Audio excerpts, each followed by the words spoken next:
হুকুম, মা ওর বেটিকে মারবে। অজরিবহুম শব্দ এসেছে, মা ওর বেটিকে ধরে মারবে। কেন মারবে? যদি নামাজ ঠিক টাইমে না যদি পড়ে। আর বাপ তার বেটাকে মারবে। একটা লোক হাত তুলে বলুন তো, আমি আমার বেটাকে মেরেছি, আমার বেটা নামাজ পড়ে না তাই? হাত তুলুন। জি, সবাই মারেন ওই জন্য তুলছেন না নাকি? আপনার বেটা 10 বছর বয়স হয়ে গেল, নামাজ পড়ে না, আপনি তাকে একদিন মেরেছিলেন, একটা বাপ বলুন? নাই।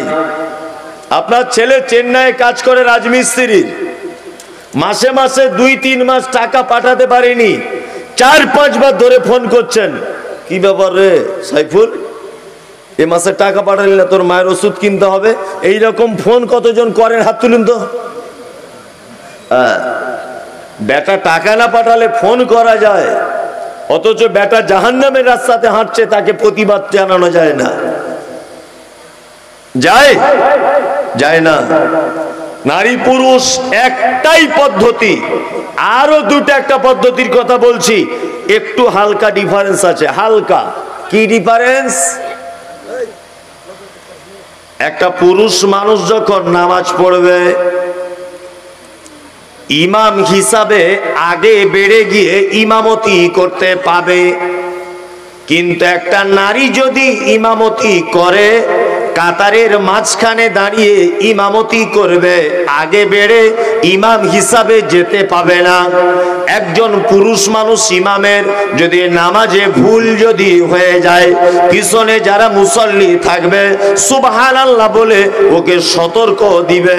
ও হুঁশিয়ারি ইমাম হলে ওর হুঁশ ফিরে যাবে যে 3 রেখাতে বসে গেছি বা 1 রেখাতে বসে গেছি, সাথে সাথে নিজের ভুল সংশোধন করবে। কিন্তু একটা নারী ইমামের যদি নামাজের ভিতরে ভুল হয়ে যায়, তাহলে তালি দিবে, এইভাবে মারবে। ও বুঝতে পেরে যাবে ইমাম যদি হুঁশিয়ারিনি হয় যে আমার নামাজে ভুল হয়ে গেছে। এই 2 জায়গাতে ডিফারেন্স। আর একটা জায়গায় ডিফারেন্স হলো, একজন মহিলা যখন নামাজে দাঁড়িয়ে যাবে, সে বাড়িতে এক জায়গাতে নামাজ পড়বে, মসজিদে যাবার প্রয়োজন নাই। তবে মসজিদে যাবার অনুমতি দেওয়া আছে, ওটা যাওয়া জায়েজ, কিন্তু ওর জন্য উত্তম হলো বাড়িতে নামাজ পড়া। কিন্তু একজন পুরুষ মানুষ, ওর উত্তম হলো মসজিদে গিয়ে নামাজ পড়বে, বাড়িতে নামাজ পড়বে না ওজর ছাড়া। বিনা ওজরে ও বাড়িতে নামাজ পড়বে না, মসজিদে যাবে। একজন নারী ও বাড়িতেই পড়বে, এটাই ওর জন্য উত্তম। ব্যবস্থা থাকলে মসজিদে যেতে পারে, এটা জায়েজ। এবার আপনাকে বলছি, 2-3টে জায়গায় ডিফারেন্স হলো কি হলো না? হলো। নামাজ ও আগে ইমামতি করতে পাবে না। ইমামের যদি ভুল হয়, সতর্ক কি দিয়ে করবে? এরকম ভাবে তালি দিবে, দিয়ে সতর্ক করবে। 2 রকমের পদ্ধতি হলো, নারী পুরুষের ডিফারেন্স। তবে নামাজের রুকুন পদ্ধতি, রুকু সেজদা, তাসাহুদে বসা, নারী পুরুষের কোনো ডিফারেন্স নেই। তবে আমাদের খালারা এখন একটা জিনিস করছে, এমন করে সেজদা দিচ্ছে মনে হচ্ছে প্যারালাইসিসের রোগী। কি বলছি বুঝতে পারছেন না? দেখবেন, লক্ষ্য করে, আপনার মা এমন করে সেজদা দেয়, সুস্থ, মনে হচ্ছে প্যারালাইসিসে ভুগছে। আবার বলে যে বুক উঁচু করে সেজদা দেওয়া যাবে না, মেয়েদের একটু নরম সুরে সেজদা দিতে হবে। এটা মেয়েদের হাদিস, পাড়া গ্রামের, ইসলামে কথা বলে না। 2-4টে জিনিস, আরো 2-4টে জিনিস আছে ডিফারেন্স, বলে দিই। বলি, একটা ছেলে বিয়ে করতে যাবে, হাতে মেহেন্দি পড়তে পাবে? পড়ে? পড়ে। এই তো ঈদের দিনেও পড়েছে। আবার M+, A+, S+, সব জানেদের নাম লিখে রেখেছে, ইশারা দিয়ে লিখে রাখে না। এই বিয়ে করতে যাবার সময় রেশমের তৈরি করে একটা ভালো শেরওয়ানি পরে, যদি 10,000-এর উপরে শেরওয়ানির দাম হয়, ওর ভিতরে রেশমের কাপড় থাকে। রেশমের কাপড় পুরুষ মানুষের জন্য হারাম। শ্বশুর আংটি দিয়েছে, মাছের তেলে মাছ ভেজেছে, বলছে আমি চাইনি তো, খুশি করে দিয়েছে। তোমার শ্বশুর জীবনে ভিখারিকে ভিক দেয় না, আর তোমাকে খুশি করে আংটি দেয়। ও আংটি এমনি দেয়নি, ও জ্বলনে দিয়েছে, বুঝলেন না? যদি না দেয় তাহলে বেটিটার কথা শুনে শুনে সংসার নষ্ট হয়ে যাবে।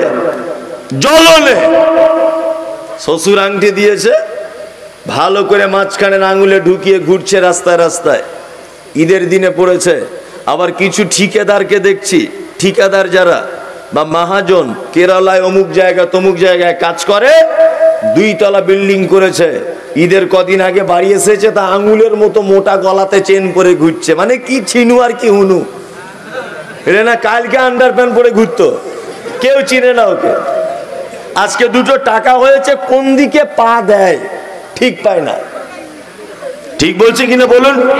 মোটা মোটা চেন পরে বাজারে বাজারে ঘুরছে, আর ভাবছে যে আমি কি ছিনু আর কি হুনু। এই বেশি বাড়াবাড়ি করিও না। এড়ে গরু দেখেছেন? হ্যাঁ, কিছু এড়ে গরু খুব বদমায়েশ হয়। তার মালিক কি করে, যাতে ছুটোছুটি করতে না পারে, এই কারণে গলায় বাঁশ ঝুলিয়ে দেয়। তা আল্লাহ বলছে কটা টাকা হয়েছে বলে সোনার চেন তো, আমাকেও চিনিস না, তোর 12টা বাজিয়ে দিব। এড়ে গরুর মতো গলায় ঘন্টা ঝুলিয়ে দিব, সারা জীবনে চেন ছেড়ে তখন ঘন্টা নিয়ে ছুটবি। এটা আল্লাহ পারে? পারে না?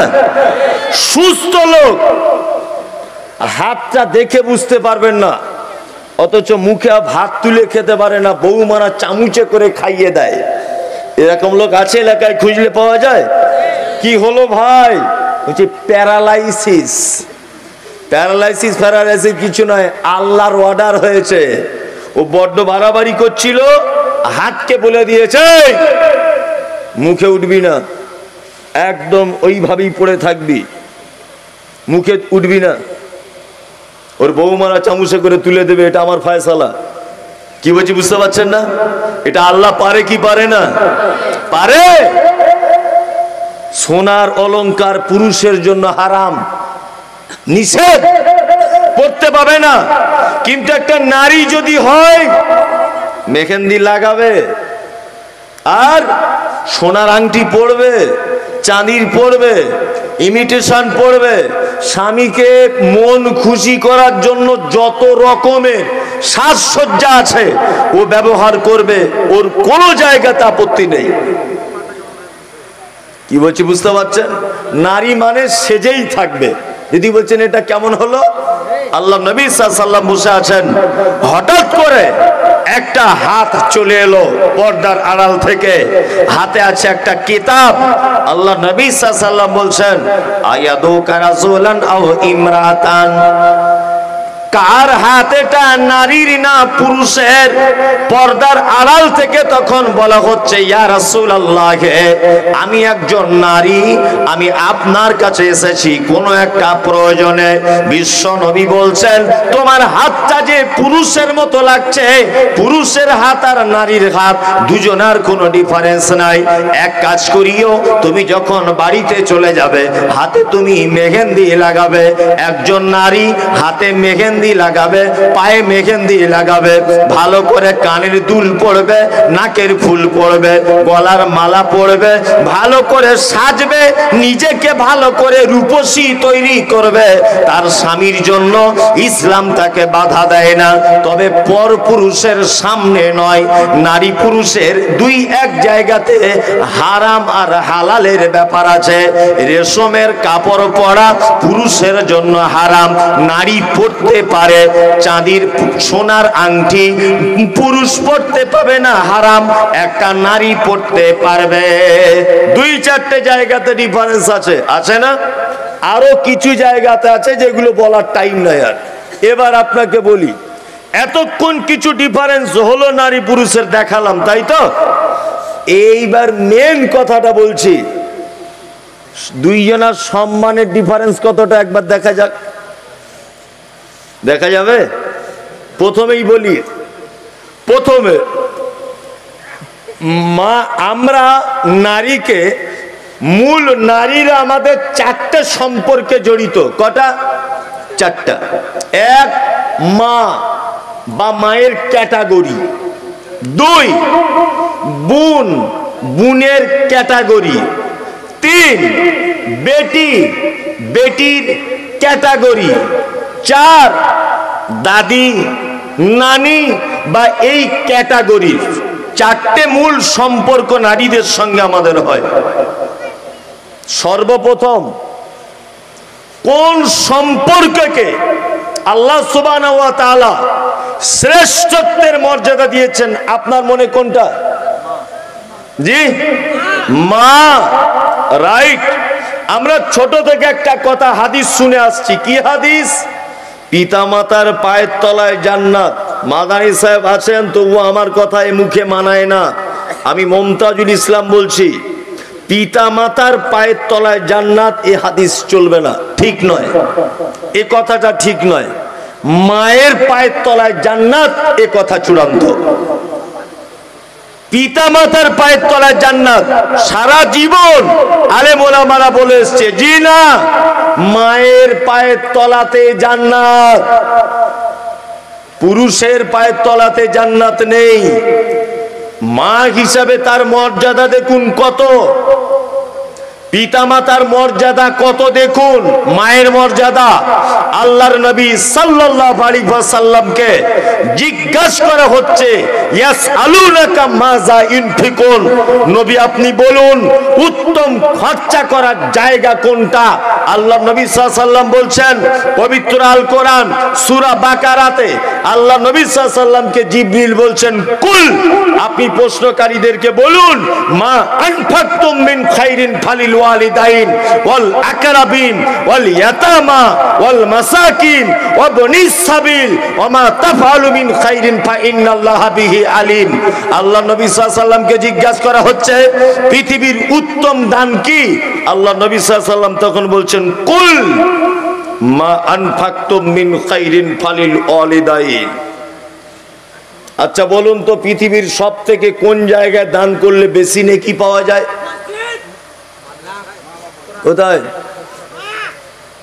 ও তো বাংলাদেশের মতো ধরেছে, বুঝলেন না? মসজিদ আদৌ ঠিক হলো কিনা ওটা দেখে যাও। জি, একদম ঠিক নয়। যারা বলেছে মাদ্রাসায়, একদম ঠিক নয়। আল্লাহ নিজে বলছেন, কুল, আপনি বলে দেন, মা আনফাকতুম মিন খাইরিন ফালিল ওয়ালিদাইন। পৃথিবীর শ্রেষ্ঠ দান হলো সন্তান তার পিতামাতার জন্য যেটা খরচা করে, এটা হচ্ছে শ্রেষ্ঠ দান। আমি মমতাজুল ইসলামের কথা আবার আপনাকে বলছি, আজকে জলসাতে মসজিদে 1 বস্তা সিমেন্ট দিলে যত নেকি হবে, আপনি জলসা থেকে বাড়ি যাওয়ার সময় আপনার মায়ের জন্য একটা চাদর কিনে নিয়ে যাবেন, তার 100 গুণ বেশি নেকি হবে। কি বলছি বুঝতে পারছেন? চাদর যদি না পান, 2টা গরম জিলাপি কিনে নিয়ে যান, মা তোমার জন্য এনেছি, দেখবেন কত নেকি পাওয়া যায়। এখন হয়তো নেকির বিবেচনা করা যাবে না, কিয়ামতের মাঠে আপনার সঙ্গে দেখা হলে বলে দিবেন যে হ্যাঁ গঙ্গা প্রসাদে আপনি ঠিক কথা বলেছিলেন। মা হিসাবে কত মর্যাদা দেখুন। এবার একটা কথা আপনাকে বলি, একটা লোক এসেছেন আল্লাহ নবী সাল্লাল্লাহু আলাইহি ওয়াসাল্লামের কাছে, এসে বলছেন, আল্লাহর নবী, আমার পরিবারের সবথেকে উত্তম ব্যবহারের হক কে রাখে? বিশ্ব নবী বলছেন, তোমার মা। কলা সুম্মা মান? আল্লাহ নবী, তারপরে কে? বিশ্ব নবী বলছেন, কলা সুম্মা মান। তারপরে বলছেন, কলা সুম্মা মান কে? তখন আল্লাহ রাসূল বলছেন, কলা উম্মুকা, তোমার মা। তারপরে আবার বলছেন, তারপরে কে? 3 নম্বরে বিশ্ব নবী আবার বলছেন, তোমার মা। 4 নম্বরে লোকটা আবার বলছেন, আল্লাহর নবী। আল্লাহর নবী 4 নম্বরে কে? তখন বিশ্ব নবী বলছেন, তোমার আব্বা। তার মানে বাপের থেকে মায়ের মর্যাদা 3 গুণ বেশি। তোমার মা মানে ওর কত মর্যাদা কেন? তোমার মা এত মর্যাদা কেন? আপনাকে পৃথিবীতে আসার জন্য ওর যে অবদান আছে আল্লাহর পরে পরেই, এই অবদান পৃথিবীর দ্বিতীয় কারণেই। আপনার আব্বারও ও অবদান নেই। তবে আমাদের বর্তমান মায়েরা সন্তানের কাছে মর্যাদা পাচ্ছে পাচ্ছে না। তার কারণ আছে, কারণটা বলবো। তার এক নম্বরের কারণ, আল্লাহ খুব সূক্ষ্মভাবে একটা জিনিসের ফয়সালা করেছেন। প্রথম কি, বাচ্চা জন্ম দেওয়ার পরে 30 মাস তোমার শিশুকে দুধ পান করাতে হবে। কত মাস? 30 মাস। এখনকার মেয়েরা 30 মাস দুধ পান করায়? আজকে বাচ্চা হয়েছে, কালকে পরশু 3 দিন 4 দিন দুধ দিয়েছে, তারপরে ডাক্তারখানাতে গিয়ে বলছে ডাক্তার বাবু আমার দুধ হচ্ছে না। ডাক্তার দুধ লিখে দিয়েছে রেড কাউ। রেড মানে লাল, কাউ মানে গরু। মানুষের বাচ্চা আর লাল গরুর দুধ খেয়ে মানুষ হচ্ছে, ও চরিত্রটা গরুর মতো হবে। কি বলছি বুঝতে পারছেন না? আপনি যখন জন্ম নিয়েছিলেন আপনার মা আপনাকে ল্যাকটোজেন, সেরেলাক্স, ন্যান এইসব খাইয়েছিল না? বুকের দুধ, হ্যাঁ বুকের দুধ তো। তাহলে আজ থেকে 50 বছর আগে মায়েদের দুধ বেশি ছিল, এখনকার মায়েদের দুধ তাহলে কমে গেল? হ্যাঁ, আসলে এরা মা হবার যোগ্যই নেই এদের। আগেকার দিনে মায়েরা একটা গরু, তাকে শুধু ঘাস খাওয়ালে দুধ বেশি হবে না তার সাথে খোল ভুসি ইত্যাদি ভাত খাওয়ালে দুধ বেশি হবে? কোনটা? খোল ভুসি খাওয়াবে, আরো আনুষঙ্গিক ঘাস খাওয়াবে, তার দুধ বেশি হবে। তা আগেকার দিনে মায়েরা খেতে পেত না, তাদের বুকে এত দুধ হতো, বাচ্চা খাওয়াবার পরেও মায়েরা দুধ দুহে ফেলে দিত। গল্প শুনেছি এটা, এত দুধ হতো। এখনকার মায়েদের দুধ হয় না কেন? এত প্রোটিন খায়। বাচ্চা এসেছে তখন থেকে ক্যামেরা নিয়ে বসে আছে, ছেলে হবে না মেয়ে হবে, ঘাড় বেঁকা না টেরা দেখার জন্য 42 বার শুধু ফটো করছে, আর ওজন করছে ওজন কমলো কিনা। আর আগেকার দিনের মায়েরা ধান চুলোতে সিদ্ধ করেছে চাউল করবে বলে, ধান বিকালে সিদ্ধ করেছে, সন্ধ্যাবেলাতে বাচ্চা জন্ম দিয়েছে আগেকার দিনের মায়েরা। এখনকার 13 দিন আগে হসপিটালে রিজার্ভ করে এসি ঘরে ভরে রেখেছ, ও বাচ্চা হবে। এ হচ্ছে কি হচ্ছে না? তার কারণ কি? এ মা হওয়ার যোগ্যতা নেই এর। শারীরিক ভাবে দুর্বল, মনের দিক দিয়ে দুর্বল, ইমানের দিক দিয়ে দুর্বল। মানুষের বাচ্চা জন্মের পরে দুধ পান করছে গরুর, এই জন্য চরিত্রটাও হচ্ছে গরুর মতো। ওই জন্য কোন সন্তান তার বাপকে তার মাকে দেখে শ্রদ্ধা করছে না। করছে? করছে না। আর একটা শ্রদ্ধার অশ্রদ্ধার কারণ হলো, আগেকার দিনের মায়েরা বেশি করে বাচ্চাদের কাছে টাইম দিত, এখন টাইম দেয়? শুধু শাশুড়িকে বলছে তুমি কোলে কোলে নিয়ে ঘোরো, আমি এখন বিড়ি বাঁধি। তুমি কোলে নিয়ে বসে থাকো, আমি লক্ষ্মীর ভান্ডারে যাই। তুমি কোলে নিয়ে বসে থাকো, আমি বন্ধনে যাই। তুমি কোলে নিয়ে বসে থাকো, আমি একটু জঙ্গিপুরে যাই, বাজারটা করে আনি। টাইম দেয় বাচ্চাকে? দেয় না। এটাও আর একটা কারণ। মা হিসাবে নারীর অনেক অনেক মর্যাদা, তবে মায়ের মতো মা হতে হবে। মায়ের মতো মা মানে কেমন? ইমাম বুখারীর নাম শুনেছেন? ইমাম বুখারীর নাম শুনেছেন? কেমন মা হওয়া দরকার দেখুন। ইমাম বুখারী জন্মের পরে ভালো ছিলেন, একদম পুরো সুস্থ। উনি যখন একটু হাঁটা চলা করতে লাগলেন, তখন চোখের কোনো এক অসুখে তিনি চোখের দৃষ্টি হারিয়ে ফেলেছিলেন। আল্লাহু আকবার। ইব্রাহিম এই তার মা নামাজে দোয়া করতেন, আল্লাহ আমার বেটাকে তুমি দৃষ্টি শক্তি ফেরত দাও, আমি দ্বীনের জন্য নিয়োগ করব। দোয়া করছেন। দোয়া করতে করতে করতে করতে একদিন তিনি চোখ বন্ধ করে দেখতে পেলেন নবী ইব্রাহিম যেন আমার পাশে এসে বলছেন, মা চোখটা খুলে দেখো, তোমার ছেলে দৃষ্টি শক্তি ফিরে পেয়েছে।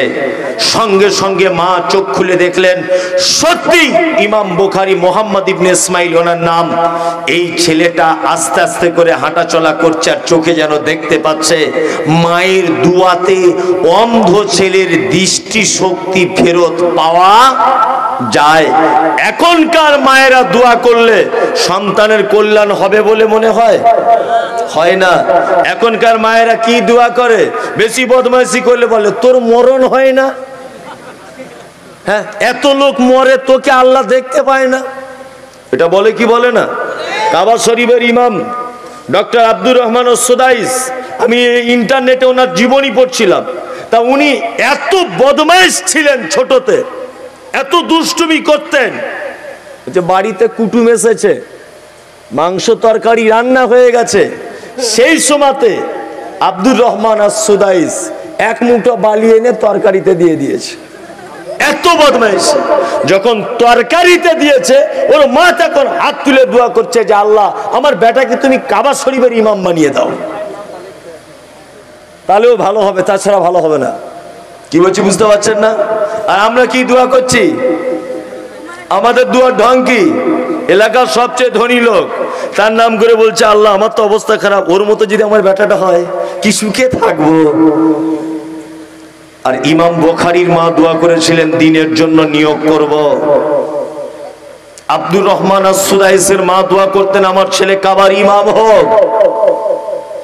পৃথিবীতে যত মনীষীদের আবির্ভাব ঘটেছে, প্রত্যেক মনীষীদের জীবনী পড়লে আপনি দেখতে পাবেন তাদের মায়েদের পিছনে বড় একটা ভূমিকা রয়েছে। ওই জন্যই তো আমি বলেছি এর আগেও, সমাজকে একটা ভালো মা উপহার দিতে হবে। এখন বর্তমানে ছেলেদের মাদ্রাসা যত প্রয়োজন, তার থেকেও 100% বেশি প্রয়োজন প্রত্যেক গ্রামে গ্রামে মেয়েদের মাদ্রাসা তৈরি করা। কি বলছি বুঝতে পারছেন না? বেশি করে মেয়েদের মাদ্রাসা করুন, ও একটা সুন্দর মা হবে, সুন্দর মা হবে ও, এদের অনেক মর্যাদা। এবার আপনাকে বলি স্ত্রী হিসাবেও কত মর্যাদা লাভ করেছে। আপনাকে বলছি দুনিয়াবি একটা জিনিস দেখাই। আচ্ছা, এই গ্রামের একটা লোক একটা মেয়ে চাকরি করত, একটা মেয়ে, সেই মেয়েটা মারা গেছে, তার স্বামী পেনশনের টাকা পায়? হাত তুলুন। পায়? পায় না। এই গ্রামে একটা পুরুষ মানুষ চাকরি করত, সেই পুরুষ মানুষটা মারা গেছে বা তার রিটায়ার করেছে, তারপরে মারা গেছে, তার স্ত্রী পেনশন পায় কি পায় না? পায়। শুধু ইসলাম নারীর মর্যাদা দেয়নি, আমাদের মমতা খালা কত মর্যাদা দিয়েছে দেখুন। লক্ষ্মীর ভান্ডার ছেলেরা পায় না মেয়েরা? কন্যাশ্রী ছেলেরা না মেয়েরা? রূপশ্রী ছেলেরা না মেয়েরা? সবুজ সাথী ছেলেরা না মেয়েরা? সব মেয়েরা। হযরত মুহাম্মদ 1500 বছর আগে যে মর্যাদা দিয়েছে, আমাদের খালার মর্যাদাটা দেখুন। কি বলছি বুঝতে পারছেন না? নারীর মর্যাদা মারাত্মক মর্যাদা। আল্লাহু আকবার। স্ত্রী হিসাবে কত মর্যাদা, এটা আদায়ের জলসা, তো আমি বেশিক্ষণ আর কিছু বলবো না, 12টা বাজে। জি, স্ত্রী হিসাবে কত মর্যাদা, সামান্য মর্যাদা শুনে নেন। আমরা ছোট থেকে সবাই শুনেছি স্বামীর পায়ের তলায় জান্নাত, শুনেনি? শুনেছি স্বামীর পায়ের তলায় জান্নাত। আর এই কথাটা বলে মেয়েদেরকে শুধু ছোট করেছি, এই বেশি ফটর ফটর করবি না, আমার পায়ের তলায় তোর জান্নাত, বেশি যদি উল্টো পাল্টা করবি মাল পাবি না। বলি কি বলি না? আমি মমতাজুল ইসলাম বলে দিয়ে যাচ্ছি, স্বামীর পায়ের তলায় জান্নাত নেই। আল্লাহ নবী সাল্লাল্লাহু আলাইহি ওয়াসাল্লাম স্বামীর মর্যাদার এ কথা বলেছেন যে আমি যদি পৃথিবীতে কাউকে সাজদা করার মতো হুকুম যদি করতাম, তাহলে পৃথিবীর নারীদেরকে বলতাম তার স্বামীর পায়ে যেন সেজদা করে, কিন্তু এটা আমার অনুমতি নেই। স্ত্রী হিসাবে কত মর্যাদা। আল্লাহর নবী তিনি বলেছেন ওই পুরুষ মানুষ আল্লাহর নিকটে সব থেকে বেশি ভালো, ওই পুরুষ মানুষ আল্লাহর নিকটে সব থেকে বেশি উত্তম। কোন সে পুরুষ মানুষ? বিশ্ব নবী তিনি বলেছেন যে পুরুষ মানুষ তার স্ত্রীর কাছে উত্তম, ওই পুরুষ মানুষ আল্লাহর নিকটে উত্তম। নেন, এবার কি করবেন করুন। এখন আপনার পায়ে ও তেল লাগাবে না আপনি লাগাবেন? এখন আপনাকে লাগাতে হবে, কারণ আল্লাহর নবী বলছেন ওই পুরুষ মানুষ আল্লাহর নিকটে উত্তম। কে? যে তার স্ত্রীর কাছে উত্তম। আর আমি মুহাম্মদ সাল্লাল্লাহু আলাইহি ওয়াসাল্লাম, আমি আমার বিবিদের কাছে উত্তম স্বামী। জানেন এবার কি করবেন করুন। আর কিছু করার আছে? বেটি হিসাবে কত মর্যাদা পেয়েছে ওরা। এই দেখুন বেটি হিসাবে কত মর্যাদা, বেটি হিসাবে মর্যাদা। আল্লাহ নবী সাল্লাল্লাহু আলাইহি ওয়াসাল্লাম তিনি বলেছেন, আমি আর ইয়াতীমের দেখাশুনোকারী কিয়ামতের মাঠে অর্থাৎ জান্নাতের ভিতরে এইভাবে মধ্যমা আর তর্জনী আঙুল এইভাবে ফাঁক রেখে দিয়ে বলছেন, আমি আর এতিমের দেখাশুনোকারী জান্নাতে এতটা ডিফারেন্সে থাকবো, কিন্তু আমি আর কন্যার পিতা, মেয়ের পিতা, মেয়ের বাপ জান্নাতে এইভাবে থাকবে বলে আঙুলগুলো জোড়া লাগিয়ে দিলেন। এ কি চারটিখানি ব্যাপার? আম্মাজান আয়েশা সিদ্দিকা রাদিয়াল্লাহু তাআলা আনহা আল্লাহ নবীকে বলছেন, আল্লাহ নবী আজকে একটা মারাত্মক ঘটনা ঘটে গেল। বলছে কি ঘটনা? বলছে আমি বাড়িতে ছিলাম, একটা মহিলাকে দেখলাম তার দুটি কন্যা সন্তানকে নিয়ে আমাদের বাড়িতে কিছু চাইতে এসেছে। আল্লাহ নবী আমি তিনজনকে তিনটে খাজুর দিলাম, তিনজনকে তিনটা খাজুর দিলাম। বাচ্চা মেয়ে দুটি তাড়াতাড়ি করে খাজুর একটা একটা করে খেয়ে নিল। ওর মা একটু লাস্টের দিকে খেতে যাবে, সেই সময়তে ওই বাচ্চা দুটো আবার মায়ের খাজুরটার দিকে লোভ করলো, করে বলছে আমাকে দাও আমরা খাবো।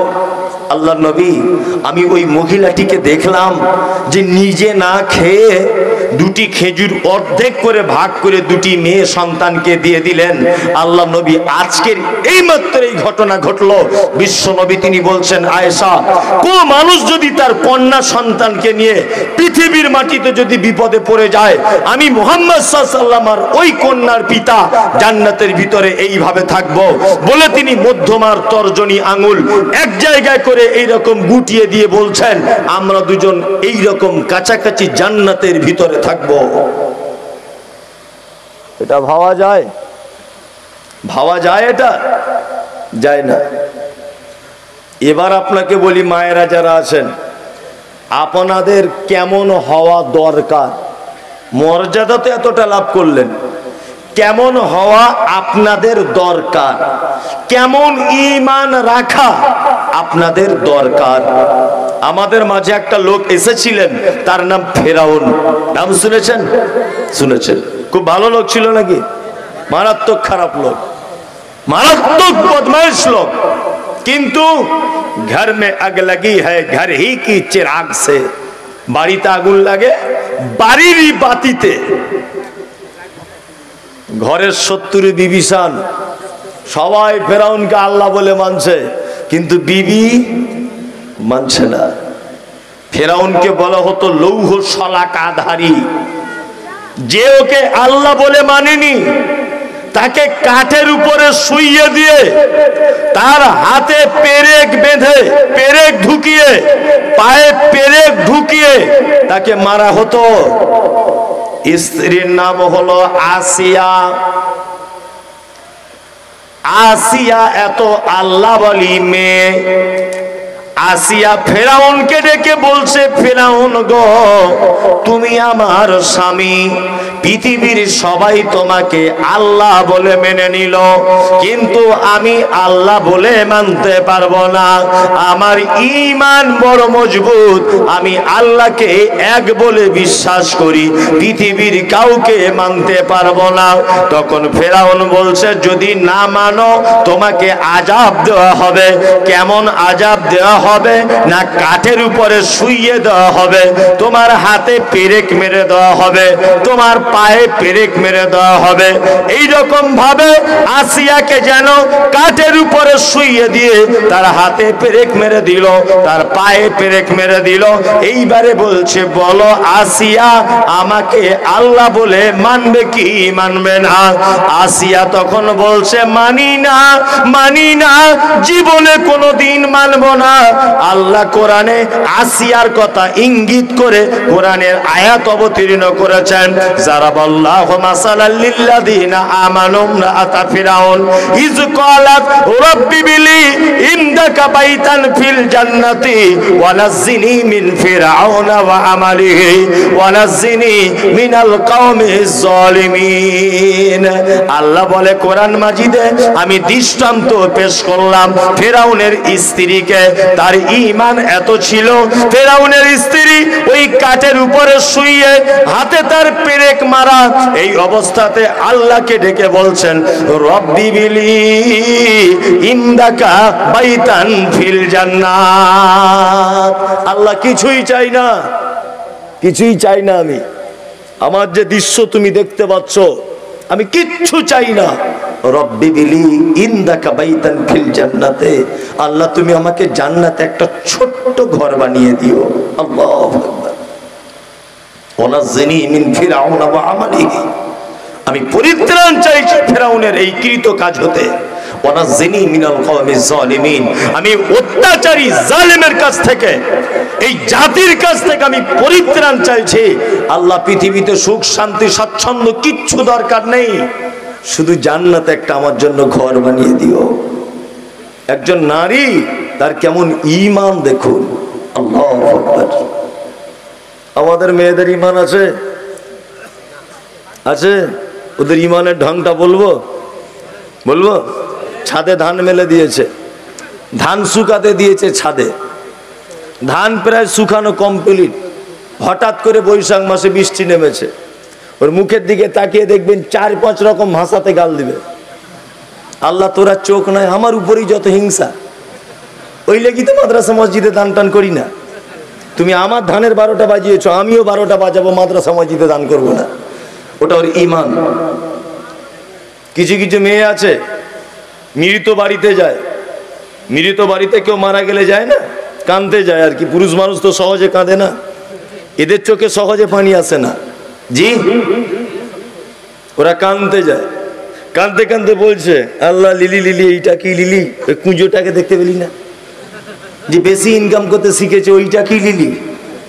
কাঁদতে কাঁদতে বলছে আল্লাহ তোর কেমন বিবেক, হ্যাঁ বাচ্চা মেয়ের মাকে তুলে নিলি, তোমার বিবেকে কি সে বসে আছে নাকি? হ্যাঁ, সে কাকে তুলবে তোমাকে বলে তুলতে হবে? এরকম ঘটনা ঘটে কি ঘটে না? ঘটে। ভাবি, ও ভাবি, জামাইটা তো আলহামদুলিল্লাহ খুব ভালো হয়েছে তোমার।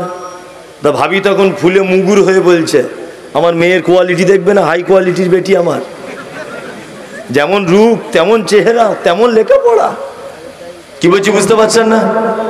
জি, ওর বলা উচিত কি ছিল, বুবু আল্লাহ ভালো দিয়েছে, আল্লাহ জামাইটা খুব ভালো করেছে। ওটার বলা উচিত ছিল কি ছিল না? ওর ঈমান নষ্ট হয়ে গেছে। মায়েদেরকে বলছি ঈমান মজবুত করুন, আপনার অনেক অনেক অনেক মর্যাদা। প্রথমে একটা কোরআনের আয়াত বলেছিলাম, ওই আয়াতটা আর একবার বলবো। এবার আপনাকে বলছি, একটা কথা বলে এসেছিলাম মাঝখানে, সর্ব উত্তম দান কোনটা? কোনটা? পিতামাতা, মায়ের জন্য পিতামাতার জন্য খরচা করা। আচ্ছা বলুন তো, পৃথিবীতে এত খরচা করার জায়গা আছে, আল্লাহ পিতামাতার কথা প্রথমে কেন উল্লেখ করলেন? মায়ের ভূমিকা দেখুন। আপনারা চেন্নাইয়ে কাজ করেন রাজমিস্ত্রি, খুব মন দিয়ে শুনবেন। এতক্ষণ যা শুনেছেন ধরে নেন সব এমনিতেই শুনেছেন, বেকার। এই কথাটা এবার শুনুন। ঈদের 1 সপ্তাহ আগে আপনি বাড়ি আসছিলেন, ঈদের 1 সপ্তাহ আগে, তা আসার আগে আপনি আপনার স্ত্রীর জন্য একটা শাড়ি কিনেছেন, বেটার জন্য জিন্স প্যান্ট, মেয়ের জন্য একটা টপ কিনেছেন। লাস্টে দোকানে একটা শাড়ি পছন্দ করছেন যে আমার মায়ের জন্য নিয়ে যাব, 4 মাস পরে বাড়ি যাচ্ছি তাই। আপনার মায়ের শাড়িটা এরকম পছন্দ করছেন, আর সেই সময় আপনার স্ত্রী ফোন করেছে, হ্যালো হ্যালো খাইরুলের আব্বা কোথায় আছো? না বাড়ি যাব তো, 13 তারিখে টিকিট হয়ে গেছে, তা তোমার লেগে একটা দামি শাড়ি কিনেছি, বেটার লেগে জিন্স প্যান্ট, বেটির লেগে টপ কিনেছি, তা মায়ের লেগে একটা শাড়ি নেবো। মায়ের কথা যখনই বলেছে তখন বলছে, তুমি কি ওর একটাই বেটা, প্রতি বছরে তুমি শাড়ি কিনবা, আর 3টে বেটা চোখে দেখতে পায় না, চলে আসো। তা বইয়ের কথা সবাই শোনে, শোনে কি শোনে না বইয়ের কথা? ও যত বড়ই বক্তা হোক, ঘরে গেলে কোনো কথা চলবে না। জি, যত বড় সাইকুল হাদিস, যত বড় মাদানি, আর যত বড় আলেম, যত বড় ইঞ্জিনিয়ার, প্রফেসর, মাস্টার, ব্যারিস্টার, ঘরে গেলে কোনো বুদ্ধি কাজ হবে না। কাজ হবে? কোনো বুদ্ধি কাজ হবে না। ঘুমোচ্ছেন কিনা দেখছি, মাঝখানে একটা কথা বলছি। একটা রাজামশাই তার স্ত্রীকে বলছে, রানীকে, যে রানী, এটা জানিস যে পৃথিবীর, রানী বলছে, রাজামশাই এটা জানো পৃথিবীর সব পুরুষ মানুষ তার বইয়ের কথা অনুযায়ী চলে? তা রাজামশাই বলছে, এটা আমি মানি না। সব পুরুষ মানুষ তার বইয়ের কথায় চলে? বলছে হ্যাঁ চলে। বলছে প্রমাণ? বলছে প্রমাণ করবো আমি। তা রাজামশাই বলছে আমিও প্রমাণ করব, সব পুরুষ মানুষ বইয়ের কথা শোনে না। তার রাজা তখন বলছে, তাহলে এক কাজ করা যাক, এটা প্রমাণ হবে কি করে? তা না, দুটো প্যান্ডেল করা হোক, একটা প্যান্ডেলের একদিকে তুমি বসবা, আর একটার দিকে আমি বসবো। যারা বইয়ের কথা শোনে তারা তোমার দলে আসবে, আর যারা বইয়ের কথা শোনে না তারা আমার দলে থাকবে, আমার প্যান্ডেলের দিকে আসবে। ফাঁকা রোদ্দুর, দুটো স্টেজ করা হয়েছে, রানী বসে আছে, যত লোক আসছে সব রানীর দলে, মানে সবাই তো বইয়ের কথায় চলে। রাজামশাই দুপুর 2টো বাজে বলছে, মান সম্মানের ব্যাপার তো, আমার দলে একটাও লোক নাই, তো কঠিন ব্যাপার। একটা বুড়া লোককে দেখছে আস্তে আস্তে করে দুপুর 2টাতে ওই রাজা বাবুর প্যান্ডেলের সোজাসুজি আসছে। এবং রাজা বাবু একটা ফুলের তোড়া নিয়ে বলছে, ভাই মান সম্মানটা তুমি বাঁচালে। একটা লোকই আমার রাজপ্রাসাদে এসেছে যে তার বইয়ের কথা শোনে না। তখন বুড়োটা আস্তে আস্তে করে বলছে, রাজা বাবু, বাড়ি থেকে আসার সময় আমার বহু বলেছে বেশি ভিড় ভাট্টাতে দাঁড়াবে না, ফাঁকা জায়গাতে দাঁড়াবে, ওই জন্য ফাঁকা জায়গাতে দাঁড়িয়ে আছে। কি বুঝলেন? তার মানে পৃথিবীর আর কেউ বাদ গেল? কেউ বাদ গেল না। বইয়ের কথা শুনে আপনি বাড়ি চলে এলেন, আপনার মেজো ভাই বাড়ি চলে এলো, ছোট ভাইও বাড়ি চলে এলো, 4টে যুবক ভাই আপনারা বাড়ি এসেছেন। ঈদের দিনে সকালবেলাতে সবাই নতুন লুঙ্গি পরে নামাজ পড়তে যাচ্ছে। আপনার আব্বা পুরাতন লুঙ্গি পরে নামাজ পড়তে যাচ্ছে। আপনার মা আপনাদের 2তলা বাড়ি বলে উপরে উঠতে পারে না সিঁড়ি দিয়ে, ঠিক বাড়ির এক কোণাতে বসে আছে, চোখে কম দেখে, বারবার নাতিপুতিদের নাম ধরে ডাকছে, সাবির, আব্দুল্লাহ, ইয়াসমিনা, আজকে ঈদের দিনে একবার আয়, তোদেরকে দেখি, তোর মা কি রান্না করেছে, একটু আন খাই। তখন নাতিপুতি আপনার স্ত্রী তখন বলছে, কানের কাছে ঘাজার ঘাজার করো না তো, আমার বোন বোনাইরা এসেছে, আর তোমার আজকে যত অভিযোগ। তোমার মা ঈদের দিন একটা নতুন শাড়ি পরতে পেল না, তোমার মা আজও পর্যন্ত ইমাম সাহেবের মতো পালি সিস্টেমে ভাত খায় 15 দিন করে। 16 দিন হয়ে গেলে তোমার বউ বড় বড় চোখ বার করে আর বলে, তুমি কি ক্যালেন্ডার দেখে খেতে পারো না? আমাদের তরকারির কি খুব টেস্ট বেশি? হ্যাঁ, তোমার মা তোমার বইয়ের কাছে আজও গালাগালি শোনে। সত্যি পৃথিবীতে তোমার মায়ের মতো অপরাধী আর কেউ নেই। তোমার মায়ের অপরাধ কি? ঈদের দিনে নতুন শাড়ি পেল না, 15 দিন সিস্টেমে ভাত খায়। তোমার মায়ের অপরাধ হলো এটা, তোমাকে পৃথিবীর আলো দেখাতে গিয়ে তোমার মা পর পুরুষের সামনে উলঙ্গ হয়েছিল। এটা তোমার মায়ের জীবনের সবথেকে বড় অপরাধ। তোমার মা পাড়া গ্রামের মেয়ে, জীবনে কোনোদিন পর পুরুষকে মুখ দেখাতো না, কিন্তু তোমার মায়ের কপাল এত খারাপ, তোমাকে পৃথিবীর মাটিতে জন্ম দেওয়ার জন্য পর পুরুষের সামনে উলঙ্গ হতে হয়েছিল। তোমার মা মানে তোমার মায়ের দ্বিতীয় বড় অপরাধ। তোমার মায়ের মাথার কালো কুচকুচে হাঁটু পর্যন্ত দোলানো চুল, তোমাকে পৃথিবীতে জন্ম দিতে গিয়ে তোমার মা কালো চুল লাল রক্তে জমাট বেঁধে গিয়েছিল। এটা তোমার মায়ের দ্বিতীয় বড় অপরাধ। তোমার মায়ের তৃতীয় বড় অপরাধ কি? তোমার তোমার মা ঈদের দিনে নতুন শাড়ি পেল না, তোমার মায়ের অপরাধ হলো এটা। তোমার মায়ের বয়স তখন 24 বছর, তোমার মা টকটকে অপরূপা চরমা সুন্দরী। ডাক্তার বাবুরা বলেছে নরমালে বাচ্চা হবে না, সিজার করতে হবে। তোমার মায়ের ব্লাউজ খুলে, শাড়ি খুলে, তোমার মায়ের সায়া খুলে, উলঙ্গ করে তোমার মায়ের ফর্সা ধবধবে চামড়াটা এক বিগদা ধারালো কাঁচি দিয়ে ক্যাচ ক্যাচ করে কেটে তোমাকে পৃথিবীর আলো দেখিয়েছে। সেই যে সিজার করেছে আর বড় বড় করে সেলাই করে দিয়েছে, সেই সেলাইয়ের যন্ত্রণা তোমার মা 60 বছর বয়স আজও খাড়া হয়ে দাঁড়াতে পারে না, শুধু তোমাকে পৃথিবীতে আনার জন্য। তোমার মায়ের অপরাধ কি? তোমার মা তোমার কাছে গালাগালি শোনে। তোমার মায়ের অপরাধ 4 নম্বরের সব থেকে বড় অপরাধ হলো এটা। চিকিৎসা বিজ্ঞানীরা বলেছে একটা মা তার বাচ্চাকে দিনে 8 বার করে দুধ পান করায়, প্রত্যেকবারে 250 গ্রাম করে দুধ পান করায়।